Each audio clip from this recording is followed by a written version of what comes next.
pessoal. Hoje é o nosso encontro 13, né? Onde a gente trabalhou inicialmente os trigramas. Hoje a gente vai voltar a ver os trigramas, né? E depois, que são 8, né? Esses que estão aqui nessa imagem. E daí depois a gente começou a ver os hexagramas, que é a composição dos trigramas, né? E então a gente hoje vai ver o número 5, né? E isso quer dizer, então, que a gente está no encontro 13 dessa jornada, né? Então, o hexagrama de hoje, né, ele se chama A Espera.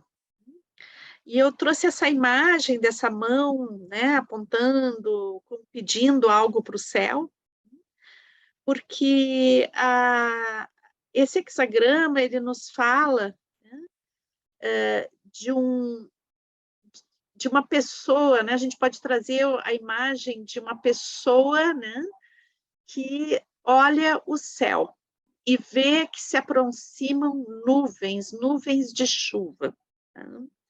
Então, por isso embaixo a gente tem o céu, né, e em cima a água, que vai trazer essa imagem. E esse hexagrama, ele vai nos falar, né, dessa situação, quando uma tempestade se aproxima. Então, a gente vai ver essa situação sobre duas óticas, né? Uma é a prevenção que a gente tem que ter quando se aproxima uma super tempestade, que pode ser violenta, né? E outra é a necessidade que a gente tem também da chuva, né? Então, às vezes que a gente pode estar assim carente de algum tipo de alimento ou carente de água, né? Por exemplo, uma região que está em seca, para entrar numa imagem mais metafórica, né? Uma região que está em seca e as pessoas estão passando necessidade e elas veem aquelas nuvens se aproximarem, né? E necessitam tanto dessa chuva, mas a chuva ainda não caiu, né? Então, por isso esse hexagrama está falando de algo que a gente espera, né? Está falando da espera, algo que vai chegar, mas que ainda não chegou.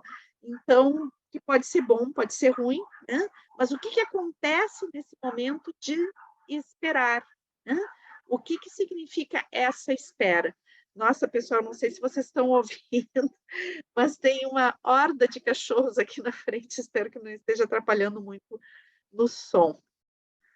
Então, como sempre, né, eu gosto de a gente estar aos pouquinhos também, em cada encontro, a gente está estudando um pouco o próprio I Ching, né? Então, a ideia é que antes de ver cada hexagrama, a gente dê uma olhadinha um pouquinho mais na teoria, né? Na história do I Ching, em como que a gente usa ele como oráculo. Então, cada um dos nossos encontros, a gente tem, antes de entrar mais profundamente naquele hexagrama do dia, eu dou uma olhadinha em alguma parte da teoria mesmo do I Ching, da reflexão a respeito da mensagem que ele traz e do significado do próprio livro, né? Desses conhecimentos. E hoje, então, eu gostaria de introduzir um pouco mais profundo, né? E a gente ainda tem muito para aprofundar sobre isso, mas aprofundar um pouquinho mais no uso oracular, no I Ching como oráculo. Então, como a gente já conversou anteriormente, né, o I Ching é um livro muito antigo, ele vem da antiguidade, né, e dessa região da China. Né. Então, e na antiguidade era muito comum o uso de oráculos, né. Então, a gente vai ver todas as tradições, a gente vê muito isso na mitologia grega também, né. Na antiguidade, todas as tradições tinham oráculo, então as pessoas iam perguntar ao oráculo buscando um conselho, né? E o oráculo, né, inicialmente, os oráculos mais simples, eles respondiam sobre duas formas, sim ou não. Inicialmente, o I Ching, ou lá a origem do I Ching, ele tinha essas duas respostas, sim ou não, né? Então, o sim era representado por essa linha contínua e o não pela linha partida. Né? Só que o que acontece? algumas perguntas que a gente responde, que são respondidas ou sim ou não, elas dão pouca chance da gente refletir a respeito de, bom, mas o que significa esse sim ou esse não? Né? Então, nos dão pouca autonomia para a gente poder fazer uma reflexão mais profunda. E daí, então, evoluindo, né? Não sei em quanto tempo levou essa evolução, né? Mas daí o I Ching começou a trabalhar, né? Essas linhas começaram a se compor de forma a formar imagens, né? Essas imagens, elas estavam sempre relacionadas à natureza, observação da natureza, dos ciclos da natureza, das presenças, né, da natureza, e dessa transformação constante da própria natureza, né? Então, essas linhas foram reunidas em grupos de 3, né, em todas as possibilidades de reunião dessas linhas, dessas 2 linhas. Né? Então, surgem os 8 trigramas, que são 8 imagens, né? E elas têm sempre a ver com algo que pode suceder no céu ou na terra. Né? Então, muito também entrando nesse campo mítico, né? Que no início era o céu e a terra, a gente vai ver isso em muitas mitologias também, né? Esse céu e essa terra, com o elemento masculino como céu, o elemento feminino como terra, e um sobre o outro como um matrimônio cósmico, sagrado, o primeiro matrimônio, né, que gera vida em todo o planeta. Então, em cima desses 2 trigramas básicos, né, que é esse de cima e o de baixo, que é céu e terra, então nasce uma família, né, uma família que vai compondo com essas linhas abertas e fechadas, né, e que a gente já viu lá, quando a gente estudou os trigramas, né, que na realidade forma mesmo uma família. Então, hoje a gente vai rever um pouquinho isso, né? Então, que cada uma dessas representações, a gente pode ver aqui o pai e a mãe, né? E depois todos os filhos, né? E que cada um desses trigramas tem uma imagem da natureza, né? E que alguns são masculinos e outros são femininos. Né? Então, aqui a gente tem cada uma das características, que eu não vou falar agora sobre cada uma dessas características, porque a gente tem um vídeo para cada uma delas, né?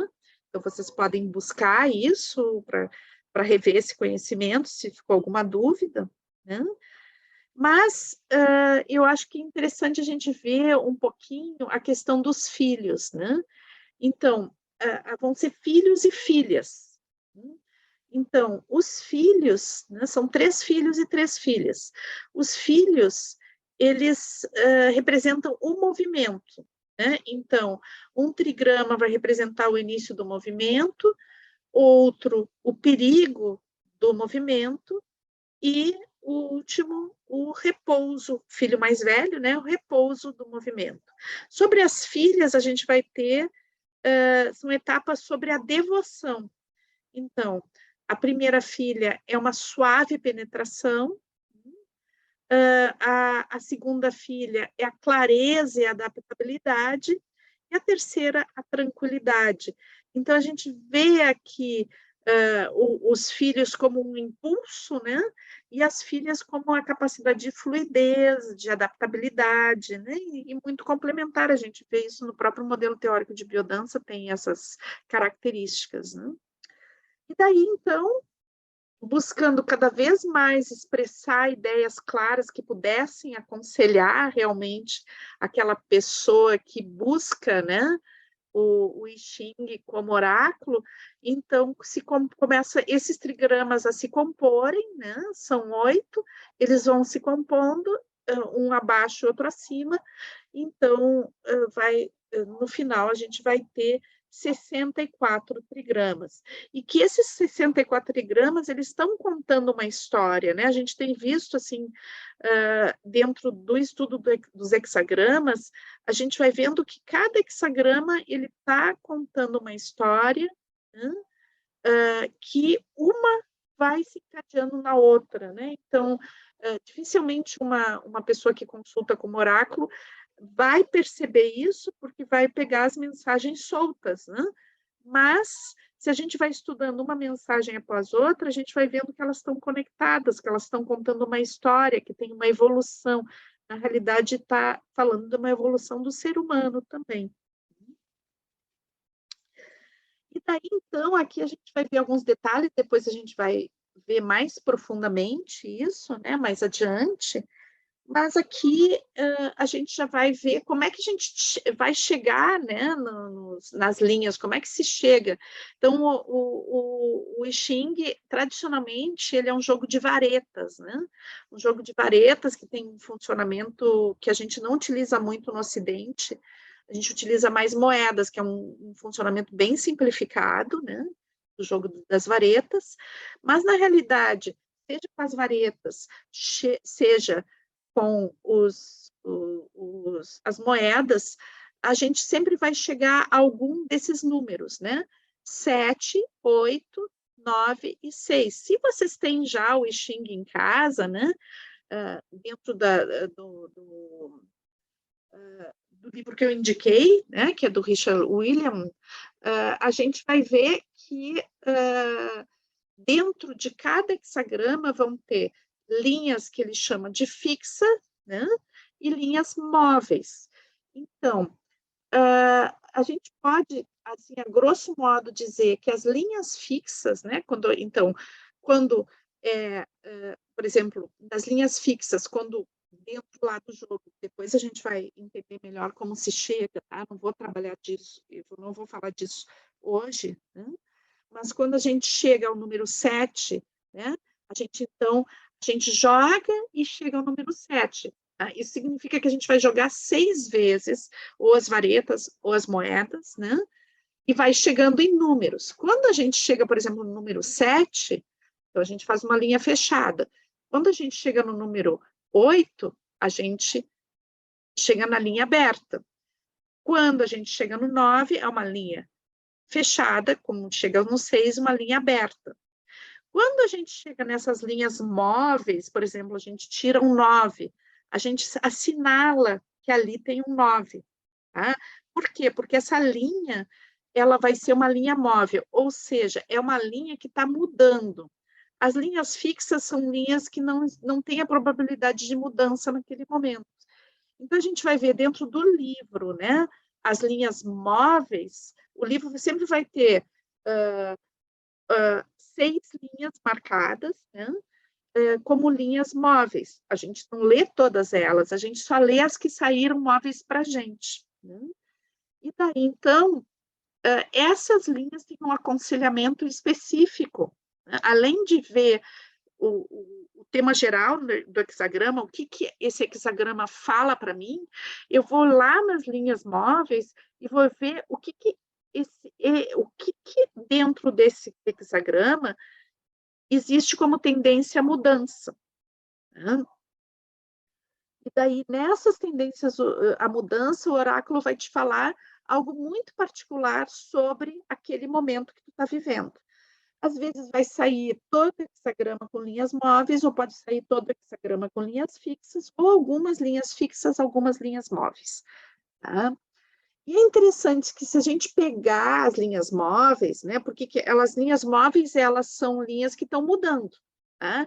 Então, isso significa que eu posso pegar aquele hexagrama e das linhas móveis transformar. Então, quando uma linha é positiva, transforma ela negativa, quando ela é negativa em positiva, e vai dar em outro hexagrama.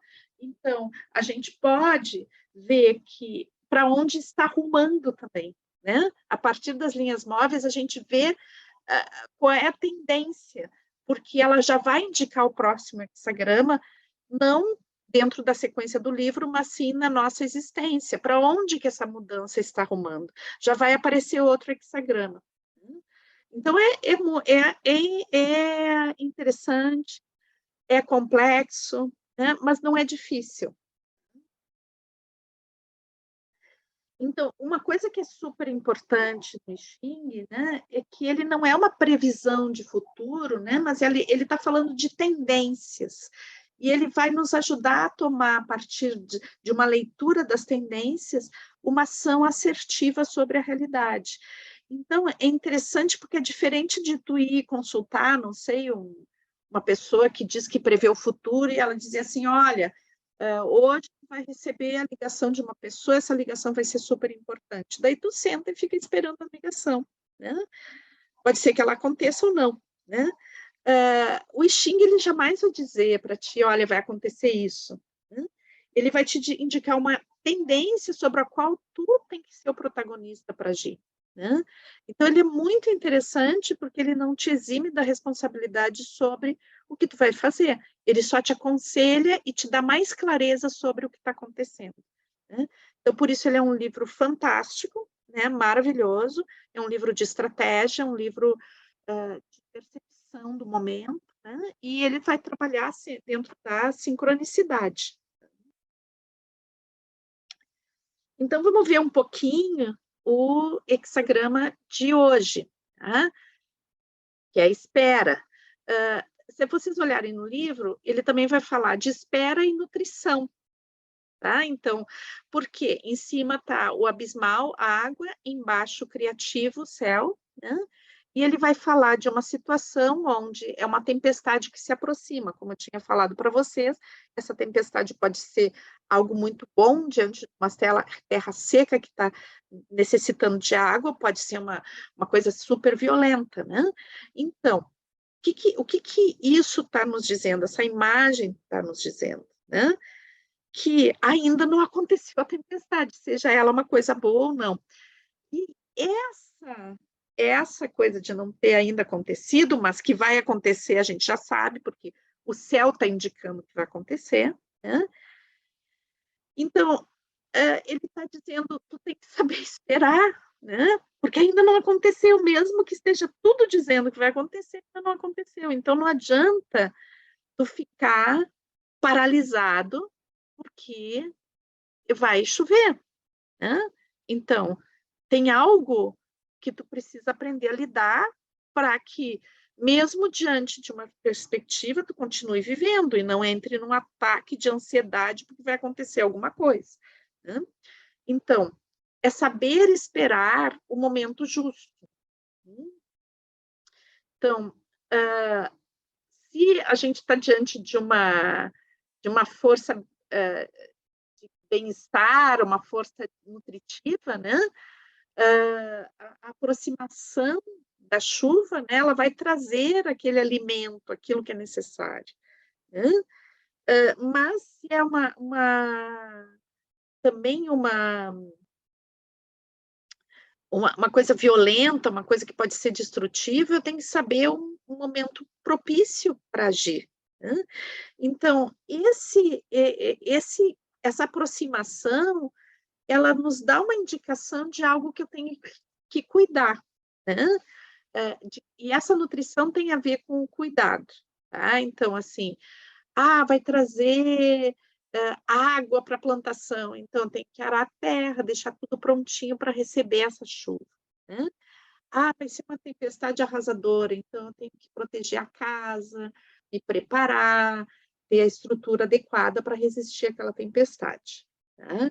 Então, não adianta paralisar de medo. Então, a essência desse hexagrama é a gente poder controlar a ansiedade, ter paciência, e ter a certeza de que se eu estou centrado e me cuido, né, e tenho os cuidados necessários, eu sou capaz de alcançar o objetivo, né? Então, é um pedido de resistência, né? Resistência do quê? De ter a certeza de que a tempestade vai acontecer, né? E que eu vou estar presente nela, fazendo exatamente o que deve ser feito. Então, tem algo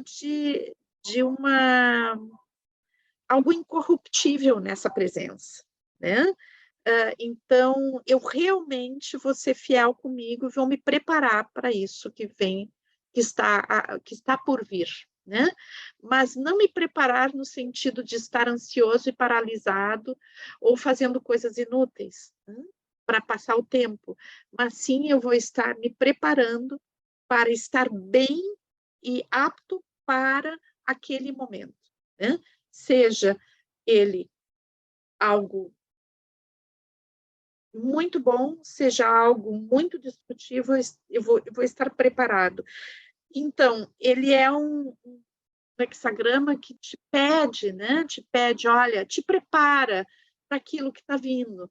Tenha clareza, venha algo muito potente, né? Algo que pode ser muito benéfico, algo que pode ser muito destrutivo, mas esteja presente, né? Então, uma atitude resoluta, perseverante e a tranquilidade, né? Não entrar na onda da ansiedade e se desorganizar e deixar de cuidar de si, deixar de fazer o que tem que ser feito, porque está ansioso, porque está perdido, porque, né, entra naquele looping da ansiedade. Então, deixa eu ver, acho que tem uma palavrinha aqui que foi... Ah, sim, claro, né?